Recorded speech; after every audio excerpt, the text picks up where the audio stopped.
Hello, my wonderful, beautiful friends, guys. Welcome back to r/EntitledPeople, where people truly believe that they're the center of the universe and nobody else matters. And in this episode, what is more entitled than calling police to get what you want? That's right, this episode's all about entitled Karens calling police for the most ridiculous things, so I hope you're ready to shake your heads, because this one is wild. I hope you enjoy the stories, subscribe for future stories, and as always, you can send or link your post to this email right here. Let's dive in.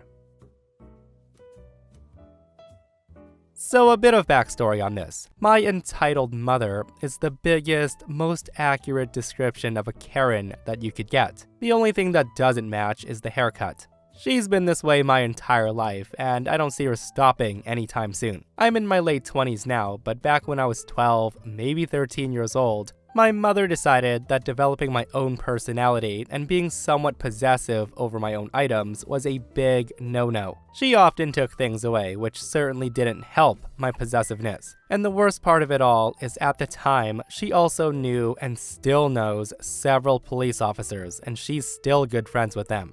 Anyways, one day, when I was 13 years old, she gets the bright idea of let me traumatize my child by having a uniformed, off-the-clock police officer come yell at them. I was hardly a teenager and certainly had never done anything wrong. I had never even been threatened with juvie since I was well-behaved and laid back. But being the entitled mother she is, she needs to make sure I obey her. On this day, I was doing some homework. I was working hard on getting an assignment done for class that was due the next day. So my mom calls me to take the garbage out, and in my household, whenever she asked us to do something, we had to do it right away. There was no in a bit. Well, I told her to give me 10 minutes to finish up what I was doing, but she took that as I was being disobedient, and in her household, nobody is allowed to disobey her. So what does my mom do? She calls her police friend, who shows up in full gear, and for a solid 15 minutes, I was being talked down to in a very condescending manner, and I was repeatedly told how if I didn't obey my mom, that I would grow up to be a bad kid, and jail will be guaranteed. Also, I had a bright-ass flashlight in my face the whole time. At the time, of course, I was terrified. The guy just kept threatening to bring me to juvie and having this on my record. The guy then left, and my mom gave me the speech of don't let this happen again. My mother's been the same since, if not even worse as I've gotten older. As a side note, I would also like to say that this is not the only time she decided to do this. Just when we thought it was bad enough, right? Like some Karens are actually friends with cops and use them for the sole purpose of tormenting others. What a horrible thing to do though, like using cops to terrorize your children for not doing chores has gotta be one of the crappiest things to do as a parent.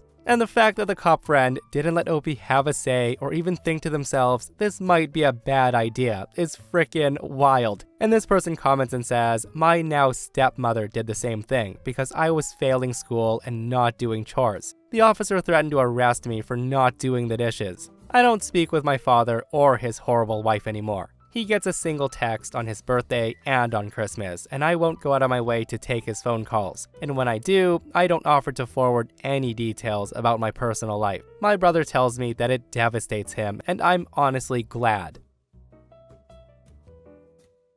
So this just happened today, and I'm so mad. I'm a 28-year-old male, and I'm autistic. And I just wanted to spend some time relaxing in the local swimming pool. I had on black goggles, and I like to swim underwater. I also like to simply rest against the poolside and chill. Also, I was the only adult male without any children at the pool, which is clearly for everyone to use. It's shallow at one end, deep at the other. So there I am, just resting by the poolside when a manager, not even a lifeguard, a manager comes over and tells me that my presence and behavior is making somebody uncomfortable. He then explained that somebody had complained that me diving underwater and simply sitting by the side of the pool was apparently unacceptable because I was apparently doing this to peep on kids. The guy told me this in a non-accusatory tone, and he seemed to sound as confused as me about this. At first, I thought I was upsetting some overworried parent. and being a parent myself, I did feel horrible. I then explained that I was just relaxing by the poolside and then offered to take my goggles off to put them at ease, and even wanted to apologize to the person. The manager seemed to accept this and presumably went back to the parent to let them know that I was sorry for upsetting them. About 10 minutes passed and the manager comes back, telling me that the police had arrived. Hearing that, I was shocked and I asked if it was about me. The manager said yes, and that they wanted to talk to me. And this is when I met the entitled dad for the first time. The guy's a big guy, maybe early to mid-30s and pretty buff looking. This was the only time he spoke to me, and all he said was, "You'd better go quietly or I'll tell everyone here that you're a pedo." The guy then walked away before I could reply. And the manager leads me out of the pool, and I felt tempted to flip the Kevin the Bird as I left, but I kept my cool and just left. I get to the locker rooms and found 2 police women waiting for me. Fortunately for me, they were really nice and friendly the whole time. After grabbing a towel, they start asking me what happened and what I was doing. I was honest, and I told them I was trying to relax, and I had no idea that I was upsetting the person by being there. I even told them I was autistic, which led one of the officers to tell me that they also had a family member who was autistic. They then asked me for my details to run me through the database. And while that went on, the entitled dad walks by, and one of the officers asked to talk with him. He agrees, and they went elsewhere. I got changed back into my clothes, and as I was coming out of the change room, the entitled dad was in my way with his back to me. I couldn't quite hear what he was saying over the other people in the room, but I did hear him rather loudly order his kids to stay put while he went to get changed. He walked off without seeing me, and I left the locker room. The police did stay with me in the lobby until their database came back. Of course, it came back that I had no history of crime, and the gym staff had told the officers that I had no history of disturbing other people, and I was free to go. However, the entitled dad was hanging back near the lobby, watching me. The police saw this too, and they offered to give me a ride home since I walked to the gym. I accepted, since I was pretty shell-shocked by the whole ordeal, and I was worried the guy would try something on the way home. All in all, this was a really scary experience, and I'm still shaking typing this. I'm just glad the manager and the police were professional enough to let me speak my piece. I should also mention that there were other parents in the pool who did not care about my presence. Another dad and his kid were playing right next to me, and the guy didn't care. You know, some people really need to mind their own business and not make wild assumptions like that, right? It just sucks what happened to OP, like the guy just wanted to swim. And yeah, I get how some parents can be paranoid, right? But to assume that someone who's at a public pool without a child is automatically there to be a creep is absolutely outrageous. From the mid-90s through early 2000s, I've spent my summers working as a counselor at a Boy Scout summer camp. I've worked in several different program areas, but this story happened when I was a director of the rifle range. Every week, we would get a new group of campers, and when they came up to the range for orientation, I would go over all the safety rules. I would finish by telling the kids, you all get one warning on this range, and this is the warning. There are only 2 safe directions to point your rifles, up in the air or down range. It doesn't matter if your gun's loaded or unloaded. If you break this rule and you deliberately point your rifle in any other direction, you will be kicked off this range and you will not be allowed to shoot here. I would go over all the rules again for the kids on the first day, and there were plenty of posters hanging around with all the safety rules on them. In other words, there were no excuses to break them. One day, the scouts in my merit badge class were practicing shooting for the test they had to take at the end of the week. Enter the entitled kid of the story. He thought it would be funny to point his rifle at another scout and spout off some random action movie line. I immediately ran up to him and snatched the rifle from his hands, and I yelled, "What the hell are you doing?" The entitled scout responds, "But the gun's not loaded." At that I say, "Recite the safety rules now."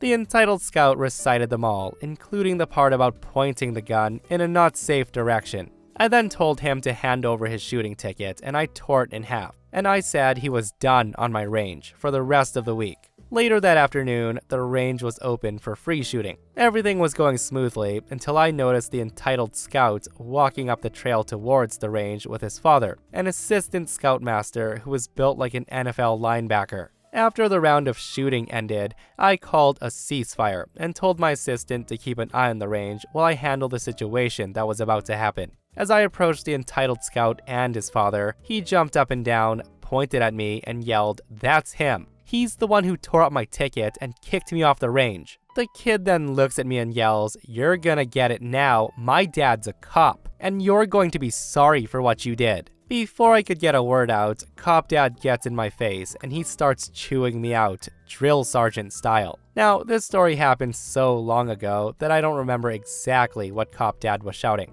I mostly remembered the grin that the entitled scout gave me as he watched his father tear me a new one. I just stood there quietly and patiently, waiting for my turn to respond. Finally, Cop Dad said something along the lines of, "So what do you have to say for yourself?" I then explain and say, "Yes, I did tear up your son's shooting ticket and kicked him off my range, but did your son mention why I did that?" At that, Cop Dad's face went from angry to inquisitive, and he blinked in rapid succession as he said, "No, now that you mention it, he didn't tell me why. He just said you kicked him out." We both then turned our attention to the entitled scout. The kid's smile just faded, and he shrunk in our presence as he realized that his plan just backfired. And I loved returning that same grin that he gave me a few moments earlier. To the entitled scout's credit, he did tell the truth. Probably knew better than to lie to Cop Dad. And if looks could kill, the look on Cop Dad's face would have killed his son several times over. After a moment of silence, he finally said in one of the most intimidating voices I've ever heard in my life, "Go back to camp and wait for me at your tent. I'll deal with you soon." The entitled scout just left to the tune of Dead Man Walking. The Cop Dad then turned to me and he apologized for getting angry and chewing me out before knowing all the facts, to which I accepted his apology. For the rest of the week, Cop Dad would come to the range every single day during open shoot. He would shoot my rifles and would hang out and talk with me. Turned out, he was a pretty cool guy. At the end of the week, he told me that when they get home, he'll finish his son's rifle shooting merit badge, and he'll make sure his son will never disrespect a firearm ever again. Not the ending we were all expecting, hey? And honestly, good on that Cop Dad for realizing that he was in the wrong and apologizing to OP for getting in his face. With that said though, the way the dad reacted, he was teaching his kid that it's okay to shout first and ask questions later. And guys, I'm pretty sure the kid called his dad because he'd seen his dad chew out other people for absolutely no reason. I just hope they both learned a lesson that day. The kid learned to hopefully not make up stories because he has a big bad dad, and hopefully dad learned not to be too quick to anger without knowing all the details, because you might look silly at the end when you have to take it all back and apologize. This happened a while back, and it still makes me mad sometimes thinking about it. When I was 16 years old, I took my 10-year-old brother out for the day. Everything was going well until we decided to go get some bubble tea. My brother is also disabled, and it's a bit severe. My brother tends to randomly scream here and there. So while we're waiting in line, he did just that, and he scares the kid in front of us who is with his mom. And this made him drop his drink. Now, I tried to apologize on my brother's behalf. I explained his condition and even offered to pay him for another. The mother, though, starts lashing out and she said some seriously effed up stuff. The woman basically said to us, "I don't want your money. You should use it for your brother's therapy. He deserves to be in a mental hospital." All because her kid, who was actually like 14 or 15 years old, got scared and dropped his drink. I was about to leave with my brother in disgust when this guy takes a swing at my brother and hits him right in the chest. I wasn't going to do anything to that. I was about to walk away when I swear the kid was about to take another swing at my brother. So I just grab him and I slam him on one of the tables. The mom then starts screaming loudly and she told people around her that I assaulted her son, who apparently had anger issues. She then screamed at me to stay there and that she's calling 911. When I saw her calling the cops, I just laughed and I went to check on my brother, who's crying and yelling in pain, since nobody's ever hit him that hard before. I wasn't worried because the place had cameras and witnesses who clearly saw how messed up they were. The kid's lucky I never saw him again. All I can say is good on OP for defending his brother like that, because the kid totally deserved it. And I only wish OP gave that Karen a body slam as well, because she deserved it too, after making such a nasty comment like that. Guys, it makes me so angry when parents are with their kids and they have the audacity to do that to others. Like, instead of teaching her son to be a good human, she lets her son punch somebody in the chest and then has the audacity to call the cops when her son faces the consequences. Like, yeah, that makes total sense, right? This happened about 12 years ago. I had just moved to a small town, and my 10-year-old daughter made friends with a girl down the block. The girl didn't have many friends because her mom was drama, and nobody in the neighborhood wanted to deal with her. I didn't want to punish the daughter for her mom's behavior, and our daughters were thick as thieves in no time. About 6 months later, my daughter comes home from their house crying, apparently over an argument over who got to play with what Barbie, and the other girl calls my daughter the N-word. When my daughter became visibly upset, the girl told my daughter something to the effect of, "It's not a bad thing, it's just what my mom says you and your mom are when you act like you're better than us. Just stop acting better and you won't be an N-word." The mom called pretty quickly to apologize for her daughter talking out of turn and sharing personal family conversations. I then explained to her that I was okay with the girls still being friends, as long as the four of us could have a sit down and just kind of talk through why that word would be so hurtful to my kid. She agreed, but she made comments that made me feel that she thought I was overreacting. At the end of our conversation, I made it very clear that our daughters would not be around each other until the sit-down happens. And that's when the Karen snaps and she says, "That's what's wrong with you people. Always playing the race card and making a mountain out of a molehill. You aren't gonna punish my daughter because you can't get over yourself."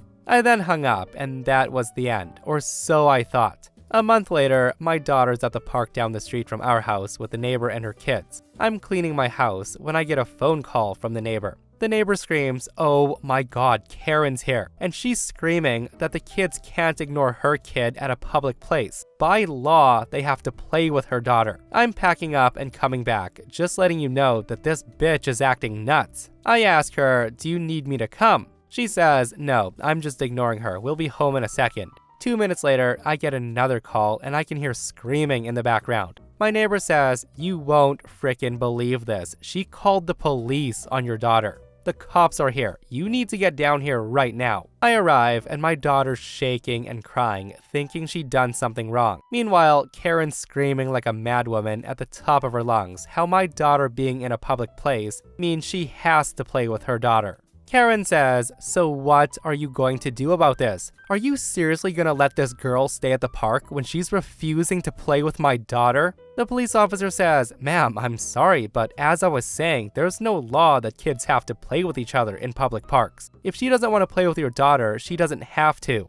At this point, Karen then grabs the walkie-talkie thing on the cop's shoulder and she says, "I want to speak to your sergeant or commanding officer or whatever. Someone needs to come do their frickin' job because you aren't." The officer then calls his commanding officer and I was stunned. I asked if my daughter could sit in my car as she was visibly shaken. The cop said she could, which of course sent Karen on another rant. The commanding officer pulls up as she's screaming how my daughter needs to get out of my car and play with her child. Commanding officer comes and the officer's trying to explain to him what's going on as she's screaming about a foot away. He then comes over to me and I tell him the backstory on how this all started. The commanding officer says to me at this point, "I don't see a reason for you to be here. You can take your daughter home." And Karen, hearing that, turns bright red and she says, "This is why they're like this. Nobody holds them accountable for anything they do. She should at least get a ticket or something." Now, I don't know what was said after that, but me, the neighbor, and our kids got out of there real quick. I started looking for an apartment right away, and I found something about 2 months later. And while I was packing, I get a call from Karen that I let go to voicemail. Karen said, "I hear you're moving. I just wanted to let you know that if you or any of your kids walk by my house before then, I'm calling the police for harassment. I don't care if it's James," referring to my son that was 2 years old at the time. "And I can't wait to hear what stupid crap you have to say about this when you call me back." Now, I'm not gonna lie, I was tempted to call back, but I didn't. We moved a week later, thankfully. Yeah, some people literally don't think before they call the cops. Like, I could never in a million years say to an officer, "Officer, come arrest this child. She's refusing to play with my daughter." Like, that is next level entitlement. And now we can all see why she was avoided by the neighborhood. I really feel sorry for that kid. That poor kid's gonna have a very lonely life due to her mom's behavior. My wife and I moved out here to the middle of nowhere. We bought an unzoned vacant property. We got all the legalities figured out, got the permits, and built our house out here. The previous owner apparently intended to create a large public outdoor pool. They built a huge pool enclosure, but then abandoned the project and sold the property. They also had a bunch of neighbor issues we inherited. Our neighbors thought the pool enclosure and pool was an eyesore. We agreed with them, and we made it clear that we were figuring out how to correct it. We end up filling the pool, restoring the enclosure to make it like a greenhouse, and created a huge vivarium. The neighbors still had issues, and it took us until this point to realize that they were trespassing onto the property to examine what we were doing. We had a genuinely friendly conversation about the property lines, and then got documentation from the county about it, and we thought we solved our problems. Well, we didn't, and they still complained. Knowing that they climbed over the fence again, we asked them nicely to knock it off. They ended up putting no trespassing signs up facing our property, and we had another conversation. We put our own no trespassing signs up, and we plant some tall hedges and wildflowers to create a barrier. That was supposed to be the final warning, but we end up giving several more final warnings. About a month ago, we had the county police trespass the entire family, make them leave, and make it clear that they'll be arrested if they come back. But about 2 weeks ago, the neighborhood's 15 and 17-year-old came back onto the property, and we had them arrested for trespassing. A few days after that, we had the neighbor couple arrested for sneaking on. 3 days ago, we had the neighbors arrested again, after banging on our front door yelling at us for having their kids arrested. They seem to have an issue with everything we do, and they're even mailing us letters about what they don't like. Stuff like they're allergic to our flowers, they think our very small yearly controlled burns are horrible and illegal despite the fact we're licensed to do them. They're accusing us of using illegal materials in campfires, and they think our greenhouse is bad since it has non-native species. So are we the a-holes here? I feel like we've done everything possible as respectfully as possible to avoid getting to this point, and I feel like we've made as much compromise as is reasonable. Yeah, I don't know how OP is the a-hole in this one. Like, the neighbors have been warned so many times, and the police have even warned them, and they still refuse to stop. The next step is probably a restraining order, because they've got to learn that they can't just come onto people's property like that and view the no trespassing signs and the law as a complete joke. But that's r/EntitledPeople for you, where people don't give a crap about anything. Guys, let me know what you would do in this situation. And that, my friends, brings us to another end of r/EntitledPeople. Guys, I hope you enjoyed today's stories. If you did, hit that thumbs up, and if you're not subscribed, consider subscribing so you don't miss these crazy stories. And if you missed the last episode on the channel, it's an r/EntitledPeople episode. Another one where an insane Karen demands OP get jailed for saving her daughter's life. It's such a wild story, so go check it out if you haven't. And myself and Stevie Boy will see you guys in the next one. We love you.